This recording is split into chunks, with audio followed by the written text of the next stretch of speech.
자, 이번 시간에는 광우병의 원인인 소의 변형 프라이온 단백질이 종간장벽을 넘어서 인간 광우병까지 유발하는 이유에 대해서 알아보겠습니다. 한세영 박사님 부탁드립니다. 네, 광우병이 처음 발생한 시기는 1985년 4월이었습니다. 광우병은 해가 갈수록 영국 전역으로 급속도로 퍼졌는데요. 그런데 통상적인 전염병과 달리 영국 전역에서 산발적으로 발생한 이 병에는 공통점이 있었습니다. 무엇이었을까요?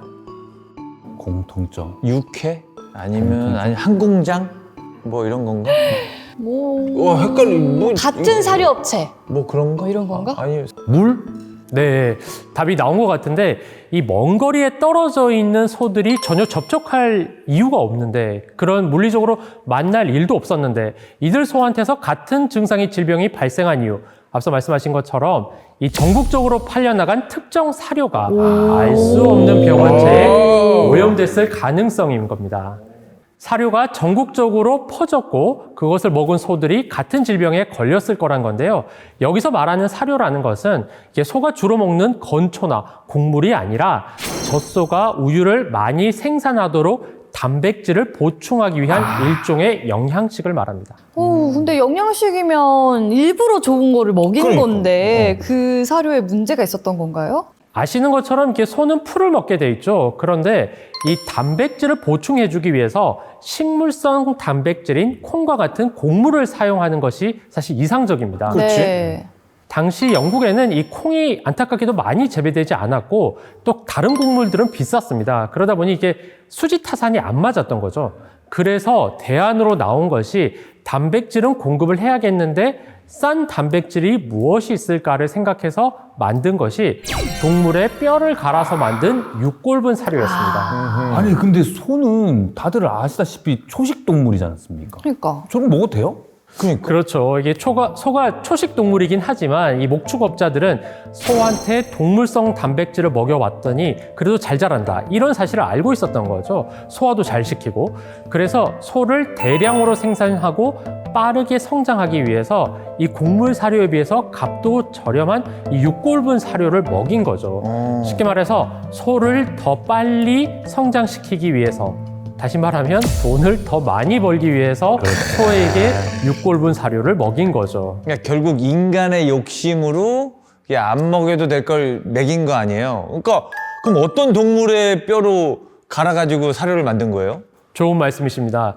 이 소를 갈아서 사료를 만드는데 건강하고 멀쩡한 소를 갈아서 사료로 그럴 리는 없겠죠. 그렇지. 이제 병으로 죽거나 혹은 늙어서 폐사한 소, 양 이런 것들을 이제 먹을거리로 수요가 없으니까 이런 소나 양은 고기로 팔 수가 없으니 이제 이들의 내장과 뼈를 갈아서 어차피 병들어 죽은 소니까 돈이 안 드니까 그렇지. 이거를 사료로라도 만들자. 그래서 조금이라도 돈을 벌어보자. 이렇게 재활용을 하게 된 거죠. 허허. 야, 이거 동족 포식이 소한테도 해당이 돼버렸네요. 그러니까. 네. 근데 육골분 사료를 먹인 기간이 꽤 될 텐데 그 전에는 아무 문제가 없다가 갑자기 광우병이 생긴 건가요? 이 광우병의 원인을 구체적으로 확인하기 위해서 이 영국의 광우병 조사위원회가 이 잠복기, 즉 외견상 병의 증상이 나타나는 시간을 계산해서 역추적해봤는데요.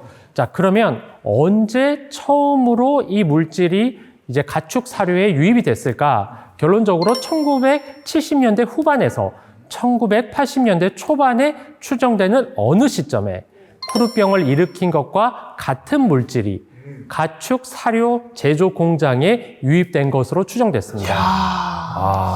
그러니까 그렇게 오염된 그 육골분 사료를 소가 먹어서 생긴 병이라는 걸 알았겠군요, 그때. 맞습니다. 그래서 폐사된 소의 뇌, 뼈, 내장 등의 이 부속물이 다시 사료에 들어가게 된 건데요. 아이고. 이런 동종 포식의 사이클이 만들어지면서 시간이 갈수록 사료에 축적되는 오염물의 양이 늘어나게 된 거죠.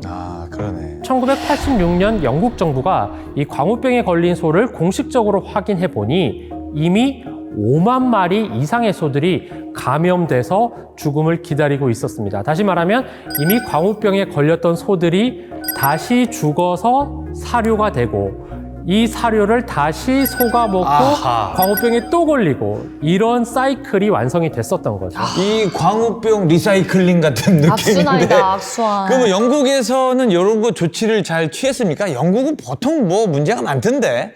이 역학조사를 통해 이 광우병에 걸린 소의 부산물로 이 오염된 사료가 이번 사태의 직접적인 원인이다. 이렇게 결론을 내리고 1988년 양, 사슴, 소와 같은 이 반추동물의 부산물이 포함된 사료를 반추동물에게 또 먹이는 것을 금지했습니다. 잘했다. 잘했네, 잘했다. 잘했네. 이 당시 광우병 발생 건수가 꾸준히 늘고는 있었지만 그래도 연간 수백 마리 정도니 이 정도만 하면 다시 안 먹이면 이제 광우병은 사라지겠지 이렇게 믿은 거였죠. 근데 광우병이 확실하게 사라지지가 않았으니 뭔가 확실하게 대처를 잘했다고 볼 수가 없겠네요. 약간 미봉제인가? 그렇지. 그렇습니다.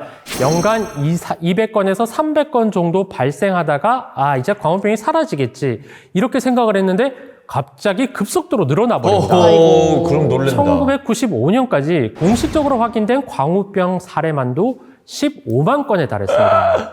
근데 무엇보다 또 다른 파국이 벌어질 가능성을 무시하고 있었던 게 더 큰 문제였는데 이 광우병에 걸린 소를 인간이 먹었을 때 과연 어떤 파장이 생길 것인가? 소들 사이에서 광우병이 도는 게 아니라 이 소들 사이에서 돌던 광우병이 사람에게 넘어왔을 때는 어떤 문제가 일어날까? 이 가능성에 대해서는 사실 깊게 생각하지 않고 있었던 거죠.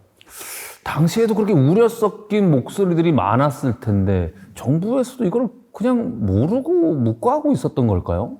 네, 당시 영국 정부는 이 100여 년 동안 이 스크래피에 걸린 양고기를 이 사람들이 먹어왔는데 그런데 사람에겐 전해되지 않았다. 이런 점을 근거로 내세우면서 안전하다. 즉 양의 스크래피가 소에게는 전염될 수 있지만 그게 다시 사람에게 전염될 가능성은 희박하다. 이런 주장을 폈습니다.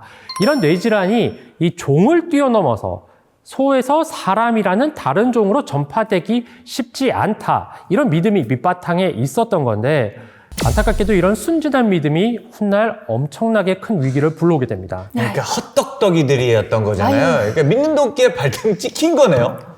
그래서 1990년 초에 이 영국의 한 동물원에서는 사슴과 양, 치타, 호랑이까지 이 광우병과 비슷한 질병으로 줄줄이 죽어가는 사건이 났었는데요. 아이고. 걷잡을 수가 없다.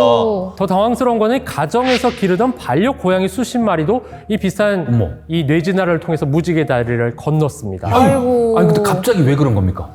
그렇죠. 이제 이 광우병에 걸린 소와 마찬가지로 이 오염된 사료가 원인이다. 이렇게 추정을 했는데 영국 정부는 다른 종으로는 전파가 되지 않는다. 소에서 사람으로는 오지 않을 거야. 이렇게 주장을 했는데 다른 동물들이 이제 종을 넘어서 감염이 되니까 영국 정부의 말을 이제 국민들도 믿기 시작하지 않는 거죠. 그러면서 이제 불안에 떨기 시작했습니다. 그런데 이 불안은 몇 년이 지나지 않아서 인광 광우병이라는 이름으로 현실이 되어 돌아옵니다. 드디어 왔네. 아유. 이제 이들 모두 진화 과정에서 맞닥뜨리지 않았을 상황에 인위적으로 놓이게 되면서 이제 비운의 최후를 맞게 된 건데 한마디로 인간이 탐욕의 배를 채우기 위해 자연을 거스른 거죠. 진짜 인간의 욕심이 엄청난 비극을 만들어버린 거예요. 근데 인간 광우병에 걸린 희생자들은 이렇게 왜 소가 걸리는 광우병에 전염이 된 건가요? 네, 이 소가 걸리는 질병은 소끼리, 그렇지. 또 사람이 걸리는 질병은 사람끼리 이렇게 같은 종끼리 전파되는 게 일반적입니다. 그렇죠. 진화 과정에서 어떤 특정 종과 다른 종 사이에는 질병이 쉽게 옮겨가지 못하도록 일종의 안전판이 만들어진 건데요. 이걸 이제 전문 용어로 종간 장벽이라고 합니다. 그러니까 그 종간 장벽 때문에 그러니까 소에 걸릴 것들이 사람에게 걸리지 않는다라고 믿었던 건데 그러면 도대체 왜 광우병은 이 종간을 뛰어넘었던 겁니까? 네, 이게 만약에 종간 장벽이 없었더라면 이제 인류는 사실 생존할 수 없었을 수도 있는 거죠. 여러 동물들이 걸렸던 질병을 사람이 걸려왔을 거니까. 그렇죠. 네. 그 종간 장벽이 있었기 때문에 인류가 유지가 될 수 있었는데 그럼 물어보신 것처럼 왜 종간 장벽이 적용되지 않았느냐.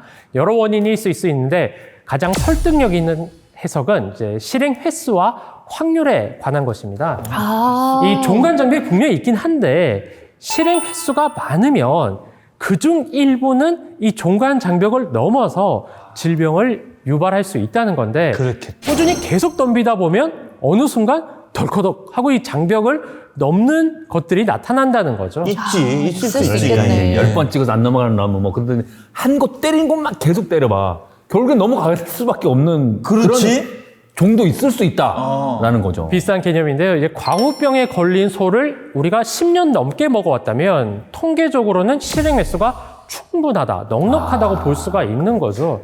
이제 광우병에 걸린 소를 사료로 만드는 과정에서 별다른 대처 없이 10년 넘게 방치했고 사람은 그 사실을 모른 채 광우병에 걸린 소를 10년 넘게 먹으면서 그렇게 실행 횟수가 많다 보니 소가 가지고 있던 질병이 이 종간 장벽을 넘어서 사람에게까지 넘어오게 된 거죠. 아이고, 소고기를 너무 좋아하면 또 10년 동안 얼마나 먹었겠어요. 비싸야 돼. 소고기가 비싸야 돼. 더 비싸야 돼. 진짜. 키로당 120만 원짜리 해야 돼.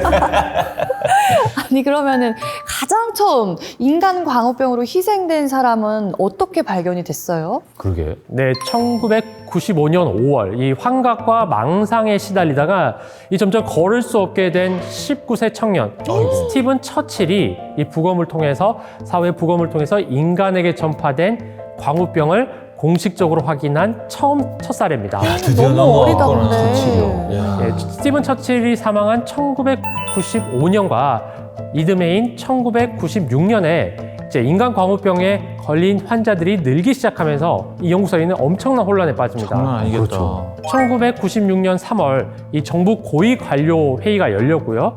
영국 정부는 소에게 생기는 이 광우병이 인간에게도 이미 전염되고 있다고 공식적으로 확인하게 됩니다. 그렇게 아니라고 계속 그렇지. 얘기를 하다가 이제는 결국 인정을 하는 거네요. 맞습니다. 야, 이거 너무 속상하다. 이제 인간 광우병은 치료약이 전혀 없기 때문에 그렇지, 발병하면 예외 없이 100% 사망합니다. 그나마 다행인 것은 이 광우병은 수혈처럼 사람 대 사람의 전파 유형을 제외하고는 사이클이 돌지 않기 때문에 네. 이 병에 걸린 개체가 죽으면 이 변형 프라이온도 운명이 같이 끝나는 거죠. 쉽게 말해서 사람이 사람의 고기를 먹지 않으면, 인육을 먹지 않는 한 사람에게 생긴 변형 프라이온의 운명도 끝난다고 할 수 있습니다. 네, 이렇게 해서 우리 사회의 과학 커뮤니케이션 문제를 고민할 때 좋은 사례가 될 수 있는 광우병에 대해서 정말 굉장히 꼼꼼하게 짚어봤는데요. 오늘 이 강의 어땠나요? 뭔가 과학하면 좀 어렵다.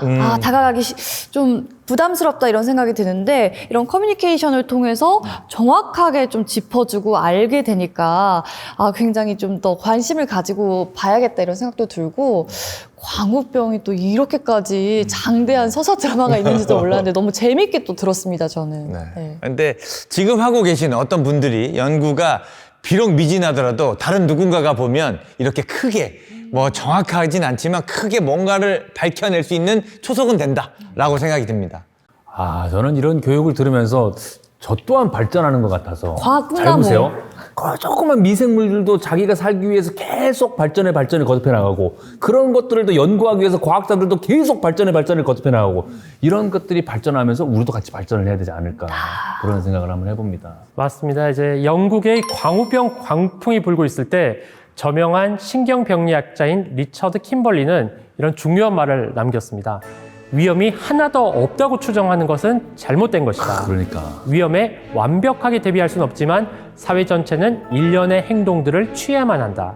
또 과학은 과학이 모르는 게 있다는 사실에 솔직해야 한다. 그러네. 이게 바로 과학 커뮤니케이션이 나아가야 할 방향이라고 생각합니다. 지금까지 과학 커뮤니케이션의 관점에서 본 광우병과 종간 장벽에 대해서 알아봤습니다. 야.